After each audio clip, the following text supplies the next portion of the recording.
दोस्तों नमस्कार, हमारा नाम योगेश शुक्ला है और आप इस समय देख रहे हैं निष्पक्ष संदेश। इस समय हमारे देश में एक चर्चा बहुत जोरों पे है। इधर कई वर्षों से आप देख रहे हैं महिलाओं की चर्चा है।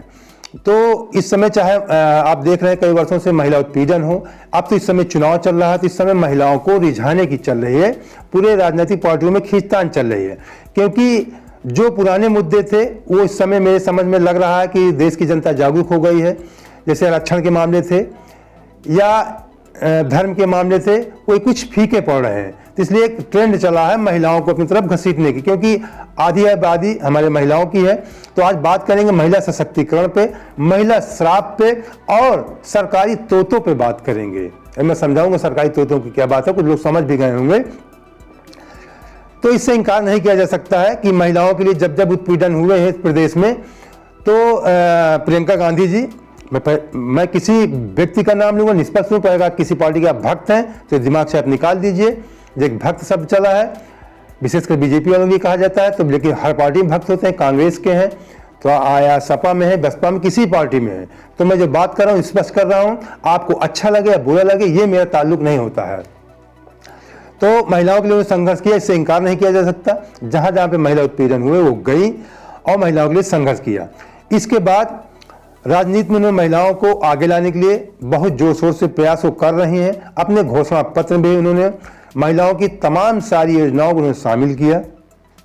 40% आरक्षण को या तमाम सारी सुविधाएं हैं, मैं उन सुविधाओं को नहीं गिनाऊंगा, मैं किसी पार्टी का प्रचार नहीं कर रहा हूं। तो और इसको महिलाओं को लेकर उन्होंने सम्मेलन भी किया चित्रकूट में अभी पिछले महीने।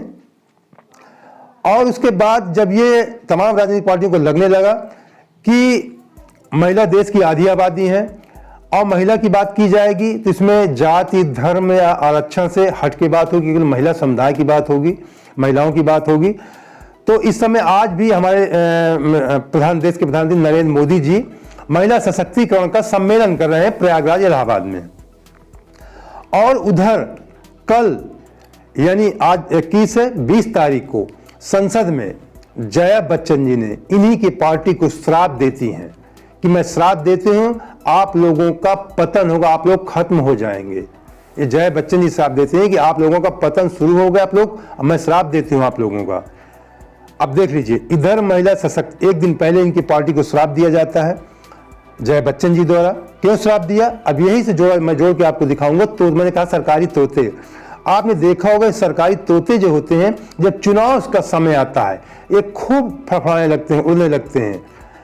मैं बहुत ज्यादा पुराने उसमें नहीं जाऊंगा।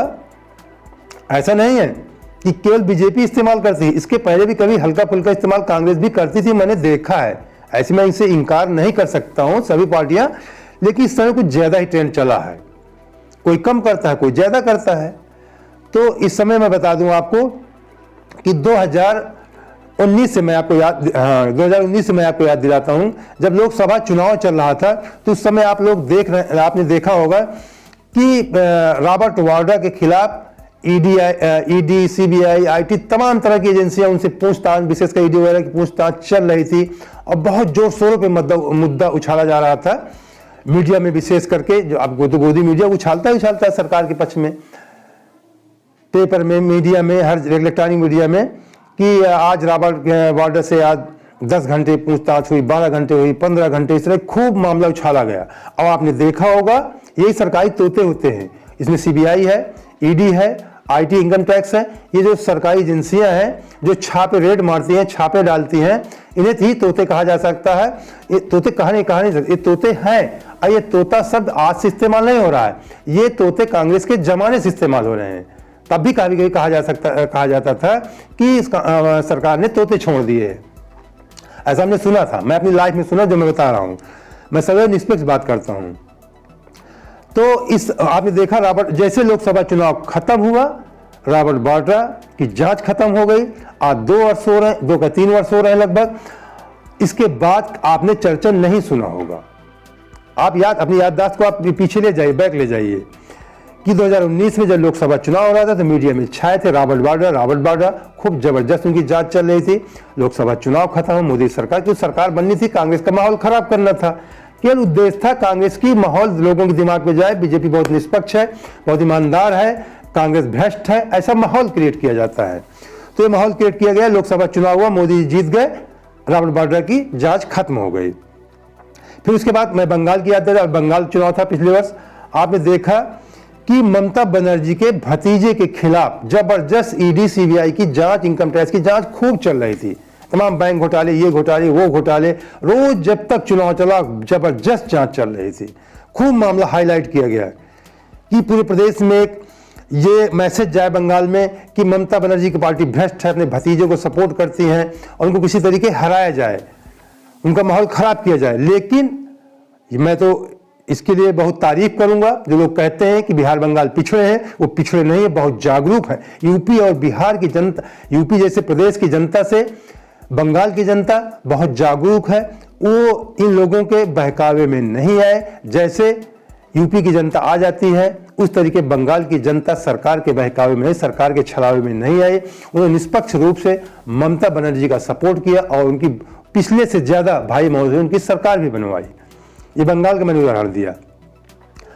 अब आप लोग देखते होंगे कि सदैव इस समय जितने भी क्षेत्रीय दल हैं इन तोतों से डरे रहते हैं, सरकारी तोतों से डरते हैं। आप उत्तर प्रदेश की विपक्षी पार्टी देख सकते हैं, जो क्षेत्रीय पार्टी हैं बहुत कम बोलते हैं। अखिलेश जी हैं, मायावती जी को ज़्यादा मैंने कभी देखा नहीं उनको किसी उसमें संघर्ष करते हुए। अखिलेश जी कभी कभी ट्वीट कर देते हैं, बोल भी देते हैं थोड़ा बहुत, लेकिन बहुत ज़्यादा नहीं। हाँ, थोड़ा ये राष्ट्रीय इनकी पार्टी है कांग्रेस की, प्रियंका जी की, राहुल जी, तो थोड़ा ज़्यादा लड़ते हैं, संघर्ष करते हैं, नहीं डरते हैं जो भी कारण हो। इस बीजेपी जब भी आगे आते हैं तो इनकी बीजेपी को बात माननी पड़ती है और पीछे हटना पड़ता है, चाहे कुछ भी हो, रॉबर्ट वाड्रा की जांच हो, कुछ भी। लेकिन मैंने देखा कभी पीछे नहीं हटे राहुल प्रियंका जी, मैं निष्पक्ष रूप से बता रहा हूँ। और उधर ममता बनर्जी भी कभी नहीं डरी इन लोगों से, सीधे इनसे दो हाथ किया, कभी नहीं डरी, कुछ नहीं भी जांच करा ले, कुछ भी करा ले। विधानसभा चुनाव था, चुनाव में इन्होंने बहुत लोग डरवाने की कोशिश किया, लेकिन ममता बनर्जी जी बंगाल चुनाव में नहीं डरी इन लोगों को, सरकारी तोतों से नहीं डरी।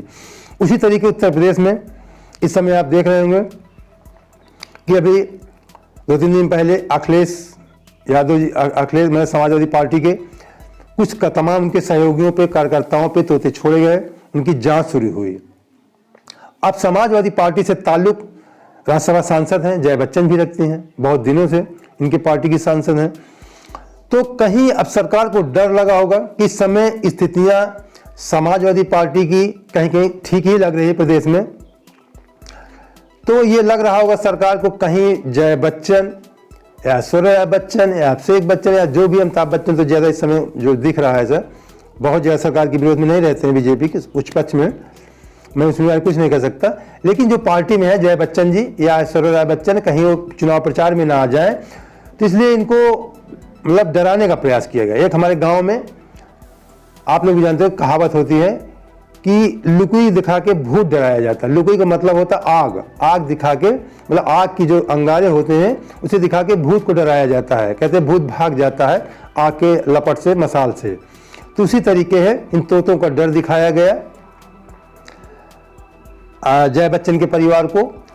ऐश्वर्या बच्चन की जांच हुई, पनामा पेपर का मामला है, मैं थोड़ा सा बता दूं, बहुत संक्षेप में बताऊंगा। विदेशी कंपनियां होती हैं, उनमें कोई डायरेक्टर भी उसमें बताते थी ऐश्वर्या बच्चन, डायरेक्टर हो सकते हैं। उसमें विशेष मामला होता है कि पैसे का, उसमें आप पैसा मनी लॉन्ड्रिंग, पैसा आदान प्रदान का तो मामला जांच होती है। लेकिन कुछ भी हो, हम मान लिया कि वो खराब है, कुछ भी है, लेकिन चुनाव के समय ही क्यों, चुनाव के कुछ दिन पहले हो, 6 महीने पहले हो सकती थी, या चुनाव के बाद ये जांच हो सकती थी। जैसे रॉबर्ट वाड्रा की हुई, चुनाव के बाद जांच क्यों नहीं हो रही है, उसके पहले क्यों नहीं हुई थी? या ममता बनर्जी के भतीजे की अब जांच क्यों नहीं हो रही है? तो ऐश्वर्या बच्चन की अभी क्यों जांच उनके खिलाफ शुरू हो रही है? उनसे पूछता, अभी ईडी वहां दिल्ली बुला के उनसे पूछताछ किया। तो इसी मामले से क्षुब्ध होकर के जया बच्चन ने कल वहां पे मामला उठाया राज्यसभा में, जब उनकी बहस हो रही थी, तो ये बताया कि हमारे साथ गलत हो रहा। तभी बीजेपी के किसी सांसद ने कहा, क्या समाजवादी पार्टी से पूछकर ईडी रेड मारेगी, मतलब ईडी छापे मारेगी क्या समाज पार्टियों से, उनसे लोगों से पूछ के? तभी उन्होंने कहा, क्रोधित हो गए। आपने अक्सर देखा होगा जब भी कोई निष्पक्ष बात होती है, जय बच्चन जी उस सदैव कभी किसी चाहे कांग्रेस सरकार हो चाहे बीजेपी, कभी उन डरती, निष्पक्ष बात करते हैं। अभी कंगना रनावत के संबंध में कुछ स्टेटमेंट दिया था, तो सदैव किसी को डरती नहीं, निष्पक्ष रूप से बोलती हैं, बगैर डरे बगैर हिचक बोलती हैं। तो उन्होंने कहा कि मैं श्राप देती हूं कि आपका पतन शुरू होगा, आपका पतन होगा, आप लोग खत्म हो जाएंगे। ऐसा श्राप जय बच्चन जी ने दिया भारतीय जनता पार्टी को। तो ये कोई होगा, आप किसी को सताएंगे, किसी को ज़्यादा सताएंगे तो लोगों के दिल से आह निकलती है, श्राप निकलती ही निकलती है। उनके जगह पे कोई होगा, वो तो माता स्वरूप है, देवी स्वरूप है, माता है, हम लोगों की माँ के समान है। तो इधर जय बच्चन जी श्राप देती हैं, इधर मोदी जी महिला सशक्तिकरण की बात करते हैं। अब देखने वाली बात होगी कि मोदी जी का जो महिला सशक्तिकरण सम्मेलन है इलाहाबाद में, अब इसके पहले प्रियंका ने इसकी बहुत ज़्यादा महिलाओं को मतलब आगे लाने शुरुआत किया था, उसको देखकर मोदी जी करते हैं। ये तो आप सब जानते हैं कि अखिलेश जी अक्सर कहते हैं कि हमने जो किया उसको बीजेपी कर रही है, ये अक्सर आरोप लगता है इनके ऊपर, इनकी पार्टी के ऊपर। तो अब ये जो प्रियंका जी का कार्यक्रम महिलाओं का चल रहा है, उसको देख कर इन्होंने सोचा कि उससे बड़ा कार्यक्रम करें, बड़ा इवेंट दिखाएं। ज़्यादा जो मुझे जानकारी है, मैं जिस शहर में, जिस कस्बे में इलाहाबाद के नज़दीक रहता हूँ, वहाँ मैंने जो जानकारी मिली कि आसपास के स्कूलों में, कॉलेजों में, गेस्ट हाउस में महिलाओं को रोका गया, दूसरे राज्यों तक से बुलाया, उत्तर प्रदेश के पूरे प्रदेश से बुलाया गया, शासन को पैसा दिया गया भरपूर मात्रा में कि आप इन्हें खिलाइए, पिलाइए, रोकिए, ठहराइए, खर्च करिए। लंच दूसरे दिन, आज वो लोग जब सुबह गए, लंच पैकेट दीजिए। मतलब जबरदस्त कार्यक्रम, एक प्रायोजित कार्यक्रम किया गया। तो अगर ये देख के कहा जाए कि सारी महिलाएं वहां पहुंच गई, महिलाएं कितनी जा सकती हैं, किसके घर की जा सकती हैं, आप इस बात को समझ सकते हैं, बाखूबी समझ सकते हैं। बगैर महिलाओं को अच्छी सुविधा दिए महिलाएं अपने घर से नहीं जाती हैं। तो उनको एक दिन पहले से विशेष सुविधाएं दी गई। आसपास के इलाहाबाद की जो मुझे जानकारी, वहाँ के डिग्री कॉलेजों में रोका गया, गेस्ट हाउसों में रोका गया, आसपास के जिलों में रोका गया। पूरे प्रदेश से महिलाएं बुलाई गई, यहाँ तक दूसरे राज्यों से बता रहे हैं कि बुलाई गई, और उन्हें प्रशासन के द्वारा रहने खाने की व्यवस्था कराई गई। इस तरीके एक बड़ी घटना का बड़ा प्रोग्राम दिखाने का पूरा प्रयास किया गया भारतीय जनता पार्टी की तरफ से महिलाओं को रिझाने के लिए, और अन्य पार्टियां तो अपने रिझाने का काम कर ही रही हैं। तो ये सरकारी तोते हैं, ये समय समय पे आते रहते हैं। इस समय राजनीति का, इस समय उत्तर प्रदेश चुनाव चल रहा है, अभी ये तोते और सक्रिय होंगे। मैं आपको बता दूं, हो सकता है कांग्रेस के खिलाफ भी सक्रिय हो सकते हैं। मायावती जी के खिलाफ तो सक्रिय नहीं, मुझे लगता है इसलिए नहीं होंगे कि मायावती शांत हैं, वो शांत हैं, इसलिए उनके खिलाफ मुझे नहीं लगता कि सक्रिय होंगे। अगर वो भी खुलकर बाहर हैं तो उनके खिलाफ भी सक्रिय हो सकते हैं, जैसे सपा के खिलाफ सक्रिय हो गए हैं तोते। तो मित्रों, जो मुझे बात कहनी थी, मैंने इस सबसे आपसे बताया। तो उम्मीद करता हूँ अगर पहली बार मेरे चैनल को देख रहे हैं तो सब्सक्राइब भी कर लीजिए, बेल आइकन प्रेस कर लीजिए, और लाइक करके अपने दोस्तों को शेयर भी कर दीजिए, जिससे निष्पक्ष रूप से जानकारी आपके मित्रों को मिल सके। तो चलिए, अगली वीडियो को बहुत बहुत धन्यवाद। जय हिंद, जय भारत।